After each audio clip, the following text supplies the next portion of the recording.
Question. Let's start with you. I think we knew when Dana was getting into boxing with this venture, you were probably going to be featured fairly frequently. What does it mean to you to be able to help someone who supported you kick off their new venture into boxing? Yeah, it means a lot to me. Dana's supported my career massively, since the beginning. And to be here now, with with Zuffa and the UFC, a company that I've watched since I was like 10, 11 years old, to be so close and to work with them now is unbelievable. It makes everything a lot better. It means a lot to me to be here, to be the first ever main event. There'll only ever be one. I always look back on the first UFC fights, and I hope sometime in the future, people will look back on this and to see all of us, everyone here involved, that's kicking this off. As you say, Hey, I just want to jump in real quick. So, in saying that, when Vargas came in, Vargas is like, not on the way, do I got to beat Walsh, I got to beat Dana White, I don't want him to feel that way. Whoever wins, you know how this, in the UFC, whoever wins, wins. We don't determine that, you do. Well, in fact, I'll go on to you, Carlos, and say, do you feel like you're not just representing yourself here, but almost together you're representing the promotion of Zuffa Boxing, and do you feel like you're almost on a team here pushing this one forward to try and change the sport? That was for you, brother. Oh, go ahead. Yes, translate. ¿Crees que en este momento no está representando solo tu equipo, un intento, pero también la promoción, por el hecho que esta es la primera vez y el primer evento? Me siento muy contento de estar aquí, de representar a México en esa cartelera, la primera de Zuffa Boxing, y creo que vendrán más. I feel very happy, very grateful to be representing my team, Mexico, and everybody else. And this is the first card of many that will come in the future. And for you, Dana, right, we know your history with the sport of boxing. We know that you've looked at getting into it for a long time now. To finally be here on the cusp of your first event of Zuffa Boxing, how does this mean to you personally? How much does it mean to you personally to do this? Yeah, so, me, this building, and the building next door, none of this would exist without boxing. And, I talked about it for a long time. Here we are, and, just everything in life is about timing. And right here, right now, it all feels perfect. The timing feels absolutely perfect, and now we got a lot of work to do. I talked a lot of smack about the things that I didn't like about boxing, but I also said, if you look at the UFC and not just the success of it, but the sustainability of it, I took everything that I loved about boxing and everything that I hated about boxing and how we built the UFC. So if it works for you, for the UFC, it should definitely work for boxing. Is that what you hope to achieve here, right? Where you can come in here, people sort of are calling it a league. I don't know if it's necessarily a league, but are you hoping that you can make boxing more sustainable and more consistent over time? Is that the goal? Listen, look at it this way. If you look at the NFL and what they've been able to do over the last 50, 60 years, I don't know how long it's been around, boxing's been around 2 or 3 times longer than them. So if boxing was built like a business, imagine where it would be today. 2 more quick ones for you, Dana. Earlier today, there were reports that Zuffa Boxing is in talks with Alexander Usyk. I'm curious if those are true reports. The reports are that what? You guys are talking with Alexander Usyk about We're talking to everybody that we think are the most talented people in the world or have the potential to be the most talented people in the world. Cool. And then lastly, I saw you reply to Maurizio Suleiman. I think he commented on a Boxing Social post. You replied to Maurizio Suleiman. Eddie Hearns had his things to say. All these guys are obviously speaking out about you coming into the sport. What are they not understanding about your ambitions for boxing? Well, here's the thing. They were very concerned about the Muhammad Ali Act and all these other things. None of that is going to change for them. Nothing's going to change. Muhammad Ali, we're not changing one word of that. It's going to be intact. I don't know why. Now fighters are going to have more options. Why is that a bad thing? Why are more options a bad thing? It's not. I expected it anyway.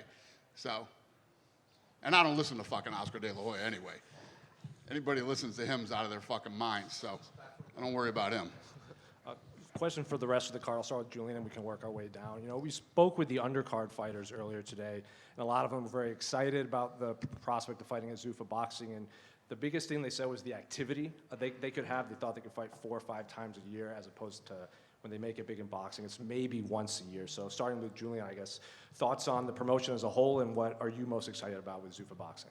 Absolutely, that's definitely, it should be a #1 priority for the fighters. I have been in boxing long enough on a professional level where I had the security of a promoter and I didn't have the security of a promoter, and it's night and day. So especially with all the big plans that Dana, Harrison Whitman, Nick Khan have for Zuffa Boxing, I'm more than happy, and I can't wait to be the best fighter I can possibly be under the Zuffa banner. Misael. ¿Me puede repetir la pregunta? La pregunta sobre todo, hablaron ustedes dos, se habló mucho con los peleadores que estaban en las preliminares, todos están muy emocionados con el hecho de que en esta promoción tengan la oportunidad de tener actividad, porque por ejemplo, en general el boxeo te da 1 o 2 peleas al año y puedes pelear 4, 5, 6 veces. ¿Cómo ves esto para el boxeo? No, para mí el boxeo es un deporte muy grande, se practica en muchos lugares del mundo, está lleno de boxeadores. Creo que Zuffa solo viene a sumar a este deporte, a hacer más historia, y estoy muy contento de formar parte desde el primer evento. Sé que van a ser muchos y sé que vamos a darle a la gente lo que está buscando. En lo personal represento a la sangre mexicana y van a ver un guerrero en el ring. I think boxing is a great sport. There are history to it. There's so many boxers all over the world. I'm really excited about this. I think this is going to be a great opportunity for the sport to grow, and everybody's going to be wanting to fight for this. I myself represent Mexican blood, so I'm very proud of this, and there will be many more to come as part of the event. Austin. I need some water. It sounds like he needs to fix his microphone. Austin, same question. O sea, la misma pregunta en términos de actividad, que el boxeo tal vez se da 1 vez o 2 al año, y Zuffa tiene la oportunidad de darles 4, 5, 6 peleas al año. Mientras sigan promoviendo el box, yo creo que es bueno que siempre estemos los boxeadores activos y es algo que viene a sumar. Adelante, estamos listos y agradecidos por ser la primera cartelera de Zuffa Boxing. I think in boxing we all want to be very active. We want to fight as many times as possible, and I think this gives us the opportunity to have something like that. I think all of us are very grateful and very excited to be part of the first card for Zuffa Boxing. You know, I'm just excited to be able to be a part of the first Zuffa boxing event. You know, I heard rumors and things like that being in the boxing industry for about 5 years now, that boxing was going to fade at some point. And, you know, it was getting to that cusp where it was about to fade. And, you know, Dana White came out with Zuffa Boxing and the promotion team, and Dana's whole promotion team and his whole team is going to bring boxing back. And, you know, I'm excited to be on the card and grow with the team and to grow with the promotion. You know, it's nothing new for me. I've been active all 4 years of my pro career. You know, this is going to be my 18th fight in 4 years. So when they told me that, oh, they can keep you active, I'm like, great. That's what I've been doing my whole career. So, you know, being on the first event, I'm opening up the show. You know, it's going to be the Cain show. Can't wait. And just one last one for Dana, the last one I have on the Ali Act or the Ali Renewal Act. Earlier today, advanced to a committee. So I guess how soon do you expect that to go through before the president kind of signs it into law? Do I expect it to go through? I guess how quickly? Well, today was a great day for it. I don't know if you saw, but the vote was incredible. I think it was like 30 to 4 or something. Yeah, like that. yeah. Looking good. Yeah, question for Julian. You know, one fight ago, you were a big underdog against a, you know, really heavily hyped prospect and provided that big reality check. You're still a slight underdog here coming off of that fight. You know, what do you do to repeat that success of, you know, upending somebody's early career? Yeah, I understand the game and how those numbers are determined, and rightfully so. You know what I mean? I've been in this for a long time, so I know the inactivity. You know, despite the reasonings, I understand why they are the way they are, but I react real well under pressure. And this is exactly what I need to bring out the best in myself, and I couldn't be more excited for Friday night. All right, and Cain, what do you do to avoid that same trap that Avius Griffin fell into against Julian in the last fight? Man, that was a lucky moment, I feel like, for Julian. You know, he had his chance. He was underdog. But, you know, Rocky was underdog. But that was a movie. This ain't no movie. You know, he and Rocky, and this ain't no movie. He's gonna see that he says he does well under pressure, but we'll see. This is a different type of pressure right here. All right, thank you. Who told you to say that shit? You gonna start? You gonna start? Who told you to say that shit? You gonna start? You gonna start? Go ahead. I'll say I was Be quiet. I'll just stay along the note of you guys, Julian, Cain. That's a fun fight on paper. So when we consider this, the Paramount era, where you guys are fighting in front of a lot of people that maybe have never watched a boxing fight in their life. So do you guys see us? Do you guys feel like you have to set a specific statement for these new fans that are tuning in, seeing you guys fight for the first time? Absolutely. And I know it's going to be a fire fight. I'm excited for the fight. This is the type of fights that Zuffa is going to be putting on. So I'm happy to represent the company as well as Cain. And you know what? We're gonna put on a great show on Friday, and this is what boxing's about.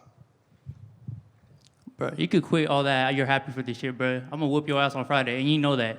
You know that, bro. I ain't no ABS Griffin. You still beefing with him, even though you already fought him. You already knocked him out, bro.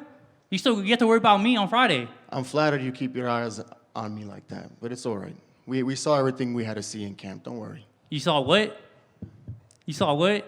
Yeah, good boy. You prepared yourself for this fight, and you know you had to come to the PI for this shit early too. Good boy. Question for Carlos. We've seen you in there with big names such as Errol Spence, Tim Tszyu. Do you think experience like that's going to be the difference for you in this fight against Callum? Has peleado contra grandes nombres, así como Errol Spence y Tim Tszyu. ¿Crees que esta experiencia, o sea, ser más experimentado, te ayuda en este momento? Yo creo que sí me ayuda un poco. Tengo una larga carrera profesional y lo voy a demostrar el día viernes. I think I do have an extensive professional career so far, and I think we'll see that on Friday. And the last one for me, a question for Deanda. You guys announced the signing of Jaya Patel. A lot of fans were excited about that. He said that he's excited, he wants to unify the titles. So just people were questioning how that was going to work, just given your guys' stance on unifying titles. Yeah, I mean, all of this is sort of a work in progress. What we really want to do is, obviously these guys all came from somewhere. They had plans. They had dreams from when they were kids and first put on a pair of gloves. We're going to do everything in our power to make sure that these guys can do what they wanted to do, and we'll work with Jai and probably many other guys on stuff like this. I sort of came out a little vague. I don't like to let everybody know what we're doing until we do it. And, like I said, this is all a work in progress. And, yeah, you'll see. This question's for Julian Hammerhands Rodriguez. For those who don't know, you represent Hasbrook Heights, New Jersey. It's a small town, very tough people. How did growing up there and being in that area help prepare you for this moment? Just New Jersey in general, you know what I mean? The whole Bergen County. I grew up in a very supportive area, so I always felt like I was the leader of my pack, man. I always got to go in there and make my county proud. So that's what I expect to do on Friday and in the rest of my career. That's it. And question for Cain. I see the tension between you and Julian. Where did this stem from? Where is this beef coming from? He just said it himself. He came from supporter community. He ain't like that, like he says on the gram. He ain't like that. I'm from Sacramento. If you know, you know. I'm from Sacramento. I ain't got to say much, but he ain't like that, and he ain't like that. He said it himself. I come from a supporter community. I come from the gutter. I remember 14 years old, 13 years old, selling tamales at the park just to go to tournaments. This wouldn't go through that shit. You're right. I was 9 years old, ranked #1 in the fucking country, while you were out playing with Barbies. Shut your fucking mouth. Mind you, I had my first tournament at 14 years old, and I sold tamales for that tournament. Talking about what'd you say? #1 at 9 years old. I won my first tournament at 15. This ain't nothing new, bro. Come on now. Exactly. You don't even know my stats. There's levels to this. There's levels to this? We're going to see. Oh, well, you'll see. Everybody's watching. You'll see, though. And question for Dana White.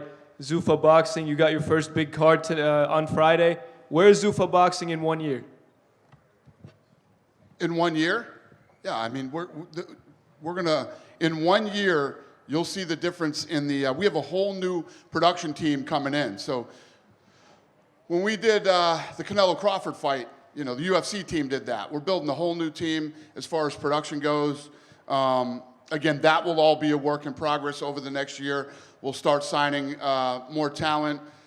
The growth from 26 to 27 will be massive. Going to implement a lot of things that I always wanted to do production-wise with boxing. And then we had a production meeting today with a lot of great ideas. And if you think about what a well-oiled machine the UFC is, it took 25 years to get there. in 1 year, we will crush this thing in the next year. Thank you. My question's for Dana. Joaquin Buckley recently said if Zuffa wants to create stars, they're going to have to use their UFC fighters in order to do so. Do you think there's any truth to that? And also, maybe could we see any UFC fighters face boxers? I think there's going to be a lot of shit talking both ways in this thing. We're going to have to use UFC fighters to create stars. I don't know, man. Could we see UFC What does that mean? I think what he's saying is that he wants UFC fighters to face boxers in Zuffa Boxing. That I do not want. Okay. I didn't want that when I wasn't involved in boxing, and I definitely don't want it now. All right, thank you. Yep. Dana, Matt from Boxing Social. You've obviously started the UFC and branched off into things like slap. What were the emotions like today when you come up to the press conference and it's a start of a new chapter, a new era in boxing? Is it nerves? Is it unsure? What's going through your mind as you sort of start on this journey? No, it's not like that for me. It's about so as soon as these guys step in the ring on Friday, that's the end of the control for me. They have to go in and deliver the performances. I say this all the time. We're the bells and whistles, and I just want to make sure that all the bells and whistles are perfect. That's all I focus on. We built the card, great matchmaking. I mean, a couple stats here. The whole card combined, the record is 227-9, right? The records, and then top 3 fights, all undefeated. So with our first card, we focus on the matchmaking, bringing in guys that are talented and that we think have a future in the sport, and then we here at Zuffa need to make sure all the bells and whistles are perfect, and they won't be. And then we'll figure out what we did wrong, and we'll get better next time. And then, like the guy before you said, where do you think you're going to be in a year? We're gonna kick some ass this year. Let me just ask, there was a lot of talk, obviously, from the boxing world and the people who we interview, and look, you see the comments, we know you've replied to Maurizio Sullivan about, obviously, the legacy and the things that you want to change, things that you don't, but there was a lot of talk about the level of fighters that you would be signing, so how pleasing is it for you that you've basically signed a guy who, in many people's eyes, was top 10 pound-for-pound star in Jai Opetaia, and that's before the first fight's even been seen? Yeah, well, if you look at, our track record with the UFC, it's the same in boxing. I want to sign anybody that we think could potentially be the best in the world or is the best in the world. And we want to put on the best fights that we can possibly do. With you mentioning about working with the sanctioning bodies, is it going to be difficult to maybe entice some of these guys in who have had dreams of winning a WBC title, an IBF, WBA, the traditional route? Or are you having any sort of hurdles with these conversations? Obviously, Jai's come on, but when you look at the stars coming through, how do you sort of change their ambitions from what they've seen growing up? What's the question? Do you know, for instance, a boxer, a Dalton Smith, his dream was to win a WBC world title. You're now trying to sign fighters, sign these big names to come through. How do you convince them to come across and come down a road that's a bit different? Obviously, Zuffa belt getting involved. How do you convince them to come across? I don't know. I don't know the answers to these questions yet. We'll see how this all plays out over the next year, but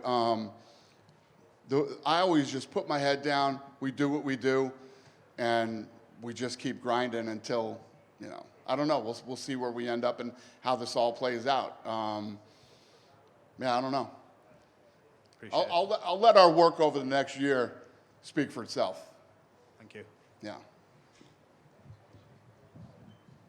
Just another one for you, kind of going off that, and you may not have a perfect answer either, but talking to a lot of the other fighters on this card at the media day earlier, a lot of them said they'd love to fight like 4 to 6 times this year. I'm sure a lot of you guys up there would probably say the same.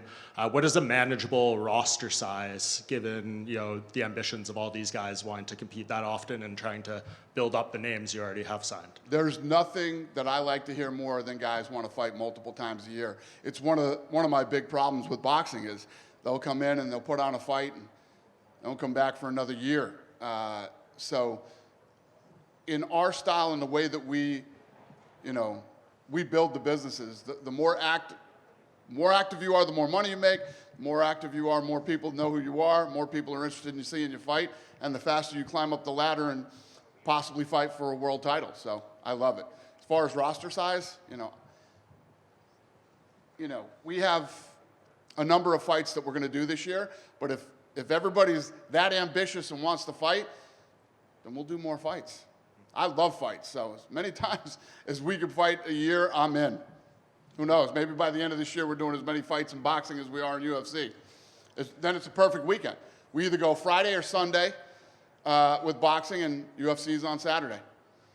And just lastly, I'll give this one to you and Callum. Obviously, there's only going to be one first event in Zuffa Boxing history. I guess, Dana, what's your message to all these fighters up there about, you know, what they can do to entice the fans here? And I guess Callum and Carlos as well. Why should people tune in to this first ever event? Primero de todo, o sea, ¿por qué la afición tiene que estar ahí pendiente y ver este primer evento? Serán muchos, como mencionaste, el primero de muchos. O sea, ¿por qué la afición debe estar ahí para este primer evento de Zuffa Boxing? Porque creo que es una cartelera muy completa. Todos venimos a pelear, excelentes peleadores. La pelea principal, creo que entre Callum, Walsh y yo, es una pelea enorme, por así decirlo. Because great fighters are involved. These are great fighters. Great fights have been matched up, and I think people need to be watching this. This fight between myself and Callum, it's an amazing fight, and I think people that love boxing should watch it. Yeah, you know, and I think because what was wrong with boxing for a long time is there's always one big favorite. Like Dana said a while ago, you know, people think they're fighting me and Dana, you know, but we're all Zuffa athletes, you know, we're all under the same roof now. Everybody gets the same treatment, we get the same meals, we get the same access to everything. You know, so Zuffa's really pushing for the fighters to be at their best fight night so that we get the best fights possible. And this is what you have. You have a lot of good fighters here that have been all treated the exact same all week, have had access to the best, you know, the best facilities possible. So we're all going to be our very best fight night, and it's going to be exciting. Dana, just your final message to everyone on the card of, you know, what you expect them to deliver in this first event. We match made this card the way that we did because we believe, obviously with our first card, that from top to bottom, these are the kids that are going to put on an absolute display of what the sport of boxing looks like, how fun it can be, and that it's great for television. So I don't need to tell these guys anything. This is what they do. They're going to have a huge spotlight on Friday night. And like I always tell all the UFC fighters, we put the bells and whistles on, get out there and make everybody talk about you and know your name on Saturday morning. Any other questions? Is that the last one? One more? Go ahead, Dana, sir. I have one. 2 years ago, Showtime, which is owned by Paramount, got out of both MMA and boxing. Less than 2 years ago, 2 years later, they get back into boxing and MMA with you. What does that say about you as a businessman? I don't, yeah. Listen, I don't know if you did this on purpose to make me shit on Showtime. I was never a big fan, and I never really got along with those guys. But yeah, it's a good question. Yes, the guys who got out of boxing with Showtime are now in boxing with us, and obviously it means a lot to me, and I appreciate the fact that they're betting on me and my team And in a to big pull this way. off. In a big way. Yeah. Yes, sir. I agree. Anybody else? No? All right, we'll rip this stuff out of here, and I'll give you guys some face-offs. Thanks for coming.